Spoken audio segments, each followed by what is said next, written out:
Nine Finger Productions was started in 2006 during my high school senior year.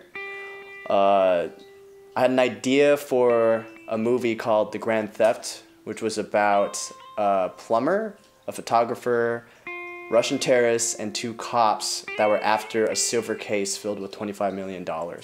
So before The Grand Theft, Anthony and I had both worked on 2 feature films, which kind of helped us establish our relationship as filmmakers.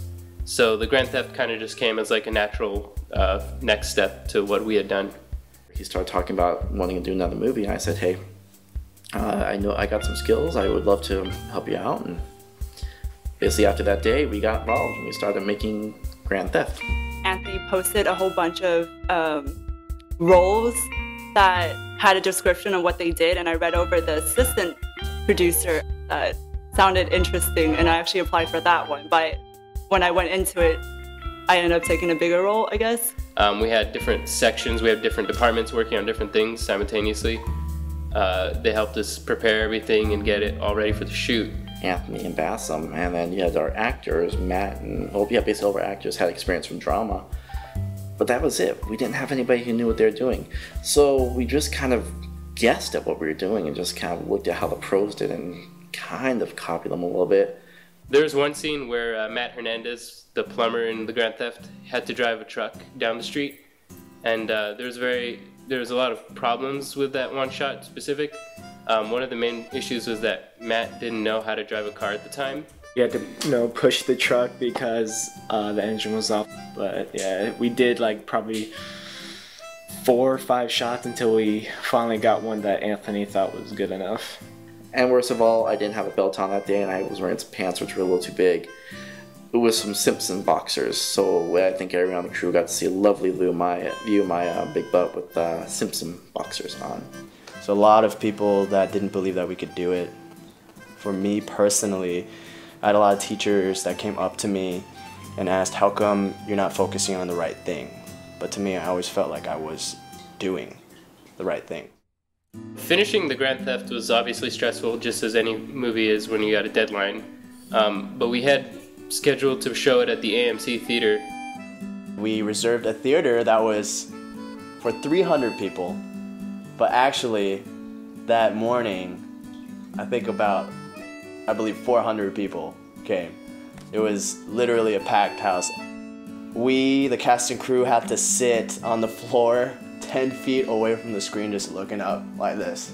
And it was just kind of an incredible feeling having a packed theater watching a film that we had worked on just as a bunch of high school kids, just making this feature film. It was just really more hanging out and getting to know different people and just experiencing making a movie at a very young age, which was just really fun. Yeah, it was a real cool experience to go through. It was very hectic but incredibly fun at the same time. I mean, if it wasn't fun, I probably wouldn't be here right now. So after The Grand Theft, we had a pretty long break. It was a 2-year hiatus. But during this hiatus, we still were developing ideas. And one of the ideas that we decided to go with was called The Perfect Woman.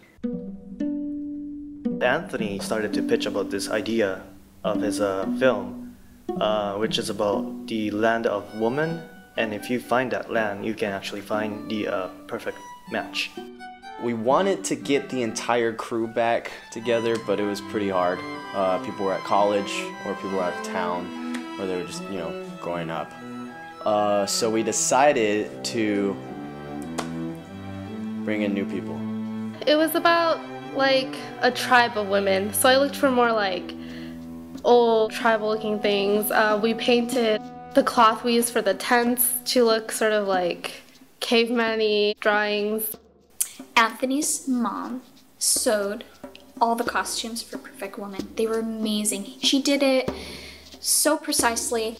Everything was prepared and it was so organized. We have a bunch of Easy Up. So Anthony's like, you got some, bring some over. So like, okay, but we had this broken one that we had to duct tape because one of the poles broke. So every time we build up the tent, we had to get some duct tape.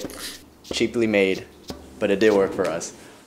The Arboretum is filled with peacocks. So there was a peacock in front of us with like the things out, and you know how they make that noise where it's like, ah! fast. So like we couldn't get past them because we were like, what do we do?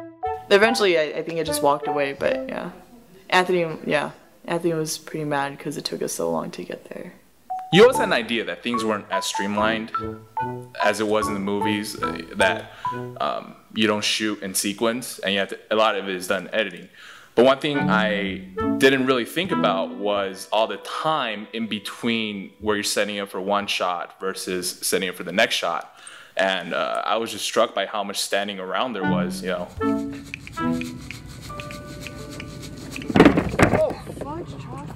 I was trying to picture all the shots in my head before the shooting, but then when I got there, everything looked different. So I had to come up with new shots that should fit better in that kind of environment, and that was a huge challenge for me.